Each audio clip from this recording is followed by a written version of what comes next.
नमस्कार, मैं श्रुति बोहरा, आपका बहुत बहुत स्वागत है हमारे इस खास बुलेटिन में। शुरुआत करेंगे बड़ी खबरों के साथ। मुख्यमंत्री हेमंत सोरेन से कांके रोड स्थित मुख्यमंत्री आवासीय कार्यालय में federation of Jharkhand chamber of commerce and industries के प्रतिनिधिमंडल ने शिष्टाचार भेंट की है।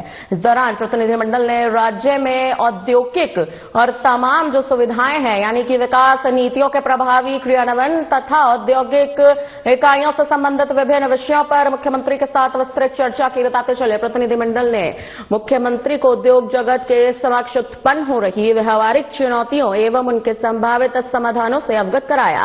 मुख्यमंत्री ने प्रतिनिधिमंडल की बातों को गंभीरता से सुनते हुए कहा कि राज्य सरकार औद्योगिक विकास के प्रति पूरी तरह से प्रतिबद्ध है। उन्होंने इस बात की जानकारी दी कि उद्योग क्षेत्र राज्य की अर्थव्यवस्था की रीढ़ है और federation of Jharkhand chamber of commerce and industries की भूमिका राज्य के आर्थिक सशक्तिकरण में अत्यंत महत्वपूर्ण रही है।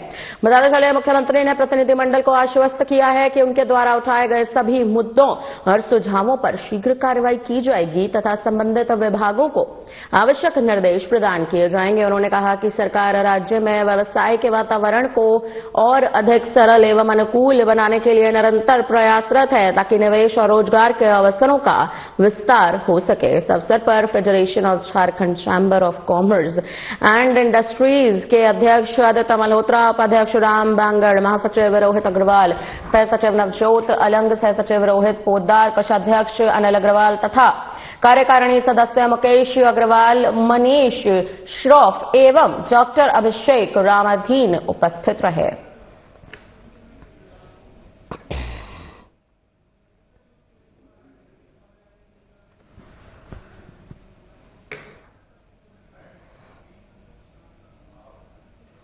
मुख्यमंत्री हेमंत सोरेन से पतरातू विद्युत निगम लिमिटेड यानी कि पीवीएनएल के मुख्य कार्यपालक पदाधिकारी यानी कि सीईओ अशोक कुमार सहगल, मून रिसोर्स प्रमुख जय रहमान, वरीय प्रबंधक पंकज कुमार सिंह एवं डीजीएम जय महापात्र ने शिष्टाचार मुलाकात की है। इस अवसर पर उन्होंने मुख्यमंत्री को बताया कि 5 नवंबर 2025 से पीवीएनएल के 500 मेगावाट की क्षमता वाली एक यूनिट से बिजली का व्यावसायिक उत्पादन शुरू हो चुका है। बताते चले उन्होंने इस यूनिट के चालू होने के लिए मुख्यमंत्री का आभार जताया। उन्होंने कहा कि मुख्यमंत्री के द्वारा हर स्तर पर मिले सहयोग का परिणाम है कि इस यूनिट से बिजली का व्यावसायिक उत्पादन तय समय पर शुरू हो सका है। तो वहीं इस यूनिट के चालू हो जाने से झारखंड अब बिजली के मामले में आत्मनिर्भर हो चुका है।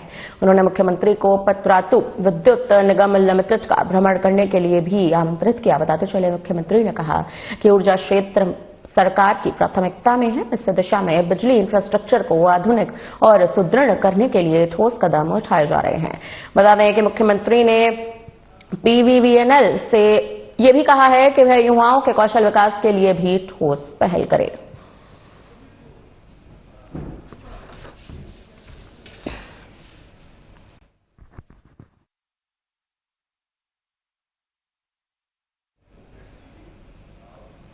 झारखंड के पर्यटन मंत्री सुदिव्य सोनू धनबाद पहुंचे, जहां उन्होंने धनबाद के बिरसा मुंडा पार्क में wonder Bloom and adventure park का उद्घाटन किया। बता दें कि इसके साथ ही विधायक राज सिन्हा के साथ भटिंडा फॉल पहुंचकर वहां की वस्तुस्थिति को जाना और जल्द ही भटिंडा फॉल को राज्य के पर्यटन सूची में शामिल करने का आश्वासन दिया। मंत्री सुदिव्य कुमार सोनू ने कहा कि भटिंडा फॉल को मैं व्यक्तिगत तौर पर अपनी आंखों से देखना चाहता हूं। यहां के इन सुविधाओं की कमी है जिसे मैंने देखा भी है और समझा भी है। संबंधित पदाधिकारियों से वार्ता की है। जल्द ही सुखद परिवर्तन देखने को मिलेगा। अपनी आंखों से व्यक्तिगत तौर पर हम देखना भी चाहते थे कि भटिंडा फॉल में किन जन सुविधाओं की कमी है। इसको देखा भी, समझा भी। संबंधित विभाग के पदाधिकारियों से हमने बात भी की है और हम उम्मीद करते हैं कि जल्दी ही आपको यहाँ पर कुछ सुखद परिवर्तन देखने को मिलेगा। नावाडी पार्क में नावाडी park Birsa Munda park, Birsa Munda park में वो एवियरी और एक फ्लावर पार्क का उद्घाटन हुआ। एवियरी एक नई चीज है धनबाद के लिए। मुझको लगता है कि लोगों को उनका बढ़िया सहयोग मिलेगा। धनबाद में जब कहा गया था पर्यटन के मामले में मैथन, पंचायत और सोसाइटी और भटिंडा, ये कुछ प्रमुख है। इसको पर्यटन मैथन तो ऑलरेडी एस्टेब्लिश्ड है। देखिए, लगातार विधानसभा में क्षेत्र की समस्याओं को रखता हूं और कई एक बार भटिंडा फॉल की समस्याओं को हमने रखा मंत्री जी से, खास करके अगल बगल के गांव के जो हमारे युवा हैं जो गोताखोरी का काम करते हैं उनके लिए भी कई बार हमने किया। आज मंत्री जी सुबह सुबह फोन आया कि आप बहुत विधानसभा में बोलते हैं, मैं आ रहा हूं और चलूंगा भटिंडा फॉल को देखने के लिए। मंत्री जी का आभार करते हैं, धन्यवाद करते हैं। उन्होंने गंभीरता से लिया इस विषय को और आज यहाँ आकर के देखा उन्होंने निर्देश भी दिया यहाँ के सड़कों को दुरुस्त करने के लिए, पहले तो की कनेक्टिविटी अच्छा हो, दूसरा कि इस फॉल का जो टूरिस्ट के लिस्ट में डी ग्रेड के जो ग्रेड में है इसको अपग्रेड करके सी कैटेगरी में लाने का उन्होंने आश्वासन दिया है। साहेबगंज में झारखंड मुक्ति मोर्चा के केंद्रीय सचिव सह प्रवक्ता पंकज मिश्रा ने राजमहल सीट के पूर्व विधायक अनंत ओझा पर आरओबी यानी कि ओवर ब्रिज के निर्माण में अड़ंगा डालने का गंभीर आरोप लगा दिया है। बताते चले साहिबगंज में मीडिया से बातचीत करते हुए जेएमएम केंद्रीय सचिव ने कहा कि अनंत ओझा पिछले 10 सालों तक विधायक रहे लेकिन विकास के नाम पर कुछ नहीं किया। जब ये टोटल प्रक्रिया टेंडर में चली गई तो हमारे यहां के पूर्व विधायक ने रांची के एजी को और भारत सरकार के रेल मंत्री को चिट्ठी लिखा कि पटेल चौक से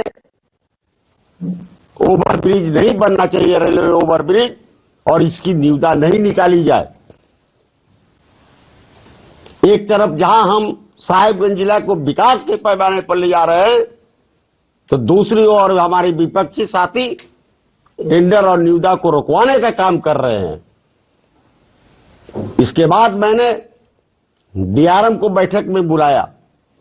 जिला प्रशासन के द्वारा डीआरएम के साथ वार्तालाप हुई कि आप पूर्वी फाटक और पश्चिमी फाटक का जितना जल्द हो सके निविदा निकालिए और इंटरसिटी ट्रेन जो चल रही है उसमें एसी कोच जोड़िए, हावड़ा वाली हमारा अपर इंडिया ट्रेन जो बंद है उसको चालू कीजिए। प्रेस क्लब ऑफ जमशेदपुर की ओर से डमना लेक में वनभोज सह पत्रकार मिलन समारोह का आयोजन किया गया। आपको बता दें कि यहां पर इस आयोजन में बड़ी संख्या में जिले के पत्रकार पहुंचे, वनभोज का आनंद लिया। प्रेस क्लब ऑफ जमशेदपुर के अध्यक्ष मनोज सिंह ने कहा कि वनभोज के माध्यम से पत्रकारों का जुटान हुआ है, कई विषयों पर चर्चा भी की गई है, साथ ही पत्रकारों को सर्टिफिकेट्स और आईडी कार्ड देकर सम्मानित भी किया गया। बताते चले आने वाले नववर्ष की सभी को शुभकामनाएं भी दी गई हैं। हमारा लक्ष्य बहुत है लक्ष्य मेरे पास, और मतलब हम चाहते हैं कि पत्रकारों को खेलकूद के अलावा मेडिकल का सुविधा उनको कैसे उत्पन्न कर दिला सके। खास करके देखते हैं कि आज के दौर में उनको काफी ज्यादा मेडिकल को लेकर परेशानी होता है, तो इसको लेकर हम लोग काफी गंभीर हैं और आने वाला समय में हम लोग चाहेंगे कि उनको मेडिकल सुविधा सरकारी अस्पताल से लेकर निजी अस्पताल में भी मिले। उसके लिए हम लोग टाटा मोटर्स है, टाटा हॉस्पिटल है आपका जमशेदपुर में, वहां पर निःशुल्क व्यवस्था करने का हम लोग सोचे हैं। इसके साथ आने वाला समय में हम लोग क्रिकेट का एक महाकुंभ आयोजन करते हैं जिसमें ग्रामीण और शहर के पत्रकार पहुंचते हैं और खेल का आनंद लेते हैं। उद्देश्य है हम लोग का कि कई पत्रकारों को किसी न किसी तरह से उत्साहित करते रहें और उनका मनोबल बढ़ाते हैं। देखिए, पत्रकारों का हम लोग का समूह है प्रेस क्लब ऑफ जमशेदपुर।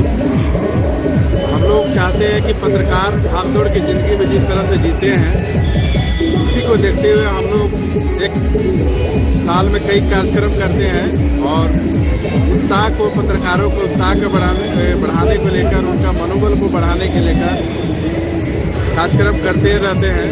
उसी दरमियान में आप आज देख सकते हैं कि वनभोज सम्मिलन कार्यक्रम हम लोग जमशेदपुर के डीमना लेक में किए हैं ताकि पत्रकारों का खेलकूद के साथ वनभोज में आकर उनका ऊर्जा और उत्पन्न होके और वो काफी उत्साहित रहे। इसको लेकर हम लोग प्रेस क्लब ऑफ जमशेदपुर का लगातार इस तरह के कार्यक्रम करते हैं। जामताड़ा के श्रीरामपुर स्थित सेंट जोसेफ स्कूल में वार्षिक समारोह और क्रिसमस गैदरिंग का भव्य आयोजन किया गया। बताते चले इस कार्यक्रम का शुभारंभ मुख्य अतिथि उप विकास आयुक्त दुमका, धर्म प्रांत के कार्यवाहक बिशप, फादर, जिला खेल पदाधिकारी और विभिन्न स्कूलों के प्राचार्यों ने दीप प्रज्वलन कर किया। बताते चले यहाँ पर बच्चों ने स्वागत वंदना से शुरुआत की।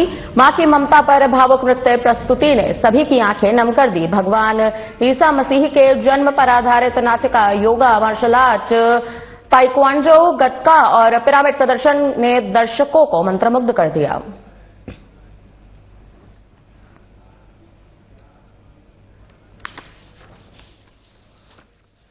आपको बताते चले सेंट जोसेफ स्कूल में क्रिसमस की गैदरिंग हुई है। मुख्य अतिथि के रूप में बिशप, फादर शामिल हुए। कार्यक्रम की शुरुआत स्वागत वंदना से की गई।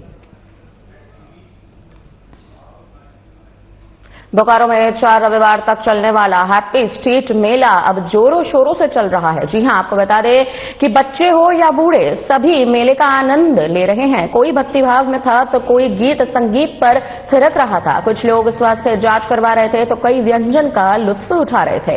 बताते चले नगर प्रशासन बोकारो की जनता के लिए उनके तनाव मुक्त करने के लिए पिछले 4 साल से विंटर सीजन में हैप्पी स्ट्रीट का आयोजन लगातार करता आ रहा है, जिसमें भारी संख्या में लोग हिस्सा भी लेते हैं। कलाकार अपनी कला दिखाते हैं, म्यूजिशियंस धुन बजाते हैं, बच्चे अपनी रचनात्मकता का परिचय देते हैं।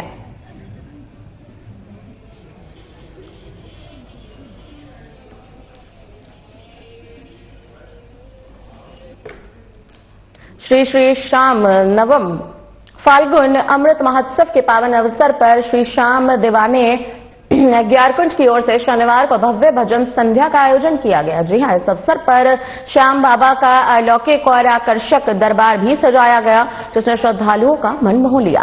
वहीं भजन संध्या में कुमार धुबी, चिरकुंडा, नरसा, मैथन, बराकर, कुल्ची, नियमतुर सहित आसपास के क्षेत्रों से हजारों की संख्या में श्याम प्रेमी पहुंचे। कार्यक्रम में कानपुर से आए सुप्रसिद्ध भजन गायक श्रेष्ठ दीक्षित एवं जयपुर से आए अभिषेक नामा ने एक से बढ़कर एक श्याम भजनों की प्रस्तुति की, जिस पर श्रद्धालु देर रात तक भक्ति में झूमते रहे। इस अवसर पर श्याम बाबा को 56 भोग का प्रसाद भी अर्पित किया गया। वहीं भजन संध्या में शामिल श्रद्धालुओं के बीच प्रसाद का वितरण भी किया गया। बताते चले इस कार्यक्रम के समापन पर मंडल के सदस्य विकास अग्रवाल ने श्याम कीर्तन दरबार में वो खुद पहुंचे सभी श्रद्धालुओं के प्रति उन्होंने आभार व्यक्त किया। उन्होंने कहा कि श्री श्याम दीवाने ग्यारकुंड द्वारा यह आयोजन लगातार 9वें वर्ष किया जा रहा है और कड़ाके की ठंड के बावजूद श्रद्धालुओं की भारी उपस्थिति ये दर्शाती है कि श्याम प्रेमियों की आस्था और बाबा के प्रति उनका प्रेम अटूट है।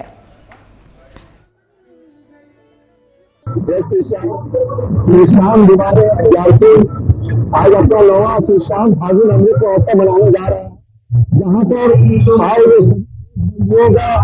श्याम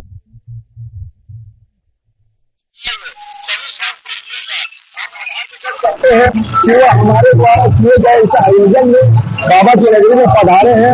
आज इस श्याम बाबा के आयोजन में हमारे बीच बहुत ही भव्य दरबार सजाया गया है, जहाँ बाबा को 56 भोग लगाया गया है। बाबा का भव्य जोत जलाकर सभी भक्तों की आरती और अरदास को पूरी की जा रही है। आज हमारे बीच कानपुर से श्रेष्ठ दीक्षित जी और जयपुर से अभिषेक नामा भजन कलाकार उपस्थित है, जो अपने भाव भरे भजनों से सभी श्याम प्रेमियों को रिझा रहे हैं और बाबा के चरणों में भाव भरे भजनों से आरती लगा रहे हैं। हम सभी श्याम दीवाने के तरफ आए हुए सभी श्याम प्रेमियों से और आए हुए सभी जितने भी यहाँ के श्याम भक्त हैं, आए हुए सभी को निवेदन करते हैं कि सभी अपने अपने अर्जी को बाबा के चरणों में लगा और हम पूरी मनोकामना के साथ बाबा को अर्जी लगाते हैं कि आप जो भी श्याम प्रेमी यहाँ पधारे हैं सभी की अरदास, सभी की अर्जी को जरूर स्वीकार करें।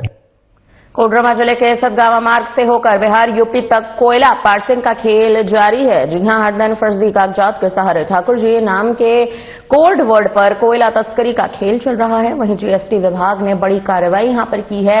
इस कार्रवाई को करते हुए दस्तावेजों की जांच से इस मामले का खुलासा भी कर लिया गया है। वाणिज्य कर विभाग यानी कि जीएसटी टीम ने गुप्त सूचना के आधार पर कार्रवाई की और कोयला लदे 3 ट्रकों को जब्त किया गया। ट्रकों पर करीब 90 टन कोयला लोड पाया गया। जांच में पता चला है कि कागजातों में कोयला बंगाल और देवघर से खरीदा जाना था, लेकिन गंतव्य स्थल पर बिहार बताया जा रहा है।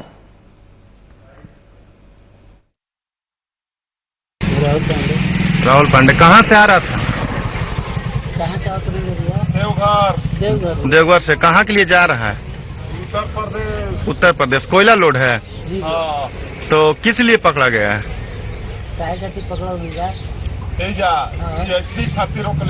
जीएसटी के कारण थाना के द्वारा रोका गया है। थाना से कोई मतलब नहीं। अच्छा अच्छा, तो ये तीनों ट्रक आप ही लोग का है?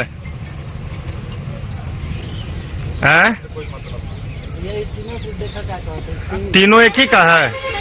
तीनों ट्रक एक ही जगह का? हम अकेला।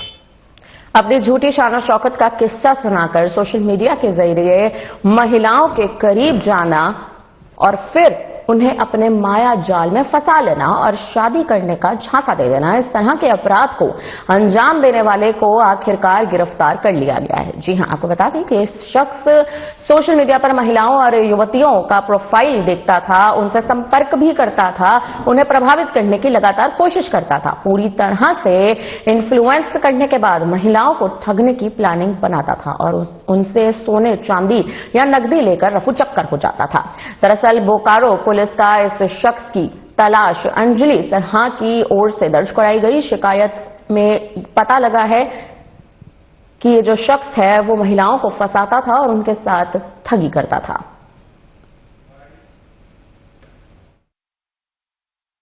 बियाडा क्षेत्र की रहने वाली अंजलि सिन्हा है, जो कि धनबाद में जिनकी शादी हुई है और उनको एक व्यक्ति से संपर्क में वो आई, जिन्होंने उनको बताया कि वो बैंक कर्मी है।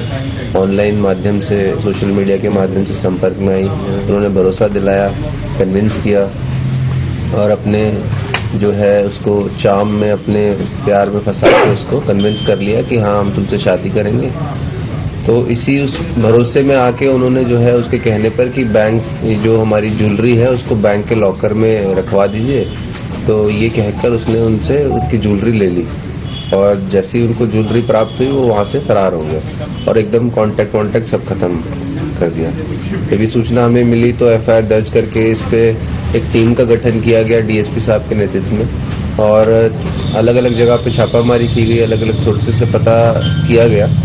तो उसमें जो है हमें एक सूचना मिली कि फतुआ में, जो पटना में पड़ता है, फतुआ में एक मतलब इस तरह का व्यक्ति जो है मतलब देखा गया है, उसके बारे में सूचना प्राप्त हुई। तो यहाँ से जब छापामारी दल गया वहां पर छापामारी करके उसको गिरफ्तार किया गया। उस व्यक्ति का नाम है संकल्प कुमार बोलू और उन्होंने जो है वो जो ज्वेलरी यहाँ से लेके गए थे उसको जो है एक ज्वेलरी शॉप वहाँ लोकल शशि ज्वेलर्स मौसिमपुर कुर्था फतुआ पटना में जो एक शॉप है वहाँ पे उसने बेच दिया था, जिसने जो मालिक है उसने उसको गलाकर और उसको छोटा कॉइन वगैरह में कन्वर्ट कर दिया था। उसका मालिक जो है उसको भी गिरफ्तार किया गया, सूर्यकांत सोनी। और ये आपको बता दें कि ये जो गिरफ्तार जो अभियुक्त है संकल्प कुमार, ये इसकी हैबिचुअल एक शैली है, एमओ है, जिसमें ये भोली भाली लड़कियों को जो है बताता है, कभी कभी अपने आप को बैंक कर्मी बताता है, कभी एयरफोर्स ऑफिसर बताता है, कभी सचिवालय का कर्मी बताता है। खबर धनबाद से सामने आ रही है, जहां पुलिस ने बहुचर्चित झरिया गोलीकांड का सफल उद्भेदन कर लिया है। आपको बता दें कि युवक की हत्या के मामले में पुलिस ने 3 शातिर अपराधियों को गिरफ्तार कर लिया, उन्हें जेल भी भेज दिया गया है। झरिया थाना क्षेत्र के कतरास मोड़ पेट्रोल पंप के पास युवक की दंदहाड़े गोली मारकर हत्या कर दी गई। इस सनसनीखेज वारदात के बाद इलाके में दहशत का माहौल बन चुका है। इस मामले की गंभीरता को देखते हुए धनबाद पुलिस ने विशेष टीम का गठन भी किया है और कार्रवाई करते हुए हत्याकांड का खुलासा भी कर लिया। आपको बता दें सिटी एसपी ने पीसी कर इस मामले की जानकारी देते हुए बताया कि 3 अपराधियों ने गोली मारकर हत्या की, जिसके बाद वह फरार हो गया। पुलिस ने तीनों आरोपियों को महाराष्ट्र और बिहार से गिरफ्तार कर लिया है। 18/11 को हुए निर्मम वारदात में जिसमें प्रेम यादव नामक एक युवक का 3 अपराध कर्मियों ने मोटरसाइकिल पर सवार होते हुए बेरहमी से सिर में गोली मारकर हत्या कर दी गई थी, उसी कांड का उद्भेदन झरिया थाना प्रभारी under the leadership of SDPO Sindhi के अंदर हो गया है, जिसमें 3 प्रमुख अभियुक्तों को धनबाद पुलिस के संयुक्त टीम के द्वारा पकड़ा गया, जिसमें 2 अभियुक्तों को महाराष्ट्र से और 1 अभियुक्त को बिहार से उठाया गया है। यह एक सोची समझी साजिश के तहत प्लानिंग के तहत हुआ है, जिसमें और भी कुछ अभियुक्त हैं जिनकी गिरफ्तारी बाकी है और बाकी इन अभियुक्तों के साथ जो घटना में प्रयुक्त हथियार, कुछ गोली और जो मोटरसाइकिल घटनाएं प्रयुक्त हुई थी उसको भी रिकवर किया गया है। जी देखिए, जिन लोगों क्या होता है सारण बिहार में इन लोगों का क्या होता है आपसी गैंग वॉर था। उसी गैंग वॉर में राहुल पांडे नामक एक युवक की हत्या 2 अक्टूबर को हुई थी, जैसा हम लोगों ने पहले ही बताया था। और उसी का प्रतिशोध लेने के लिए ये लोग यहाँ पे आए थे और हत्या की गई है। जी हाँ, ये सारे के सारे वो है गैंगस्टर वगैरह है, पहले भी जेल जा चुके हैं और इनका पहले से आपराधिक इतिहास रहा है। जी हाँ, एक लोकल लिंक है, लेकिन उसके बारे में हम लोग बहुत ज्यादा नहीं खोलेंगे अभी, क्योंकि सम ऑफ द पॉइंट्स जो लोग बिहार से अगर के जो मेन जो क्या था मृतक था, मृतक यहाँ आके जैसा मैंने बताया कि अक्टूबर फर्स्ट वीक में वहां पे एक हत्या हुआ था। उसके बाद यहाँ के झरिया में आके रुका हुआ था। फिर ये लोग भी आए, इन लोग को जब पता चला कि ये जो मेन मृतक है वो झरिया में रह रहा था। उसके बाद कुछ लोग ट्रेन से आए, कुछ लोग बस से आए और यहाँ पे कुछ लॉज वगैरह में आके रुके रहते हैं। जिसके बाद निरसा के चिरकुंडा थाना क्षेत्र अंतर्गत डूमरकुंडा उत्तर पंचायत के न्यू लाइटडीह में बीती रात उस वक्त सनसनी फैल गई जब चोरी की कोशिश कर रहे नकाबपोश अपराधियों ने पंचायत के मुखिया रंजीत पासवान पर जानलेवा हमला कर दिया। इस घटना में मुखिया गंभीर रूप से घायल हो चुका है। आपको बता दें, पीड़ित मुखिया ने साफ तौर पर बताया कि वे रात के समय अपने घर के बाहर चबूतरे पर बैठे थे। 20 से 25 नकाबपोशों ने खुलेआम चोरी करने की बात कही। हमने जब इसका विरोध किया तो अपराधी ने जंगल में ले जाकर बंधक बना लिया, पिस्टल से मारकर घायल कर दिया। चोरों ने ट्रांसफार्मर के केबल काट दिए, जिससे पूरे इलाके की बिजली गुल हो गई। इसी बीच अपराधियों ने दहशत फैलाने के उद्देश्य से ग्रामीणों के बीच बम फेंका, मौके से फरार हो गए। मुखिया ने यह भी बताया है कि इस तरह की घटनाएं क्षेत्र में पहले भी कई बार हो चुकी हैं, लेकिन अब तक अपराधियों पर कोई भी ठोस कार्रवाई नहीं की गई है। इस घटना के बाद घायल मुखिया को अस्पताल में भर्ती करवा दिया गया है। बताते चले, मुखिया ने पुलिस की कार्यशैली पर भी कई बड़े सवाल जो है ये पूरा जो मामला है उठाता है। कहा जा रहा है कि जब एक निर्वाचित पंचायत की प्रतिनिधि सुरक्षित नहीं है तो आम लोग आखिर खुद को कैसे सुरक्षित महसूस करेंगे। अपराधियों में पुलिस का डर खत्म हो चुका है, जिससे पूरे क्षेत्र में भय का माहौल है। इसमें प्रशासन का गलती है। प्रशासन कल से वो लोग बोला गया है, अभी तक आया नहीं है। तो प्रशासन नहीं आया, अभी तक आया नहीं है। उन लोग अपना जिम्मेदारी से पीछा हाथ छोड़ा रहा है। क्या घटना घटा था कल रात में? कल मोटा मोटी 15 से 20 आदमी आया था और ट्रांसफार्मर को ले जाने का प्लान था। पूरा हथियार बंद होकर आया था। मुखिया जी को तो पहले पकड़ लिया था, पकड़ के उनको बांध उनके मारपीट किया मेरे साथ। कल रात का घटना है 12 बजे।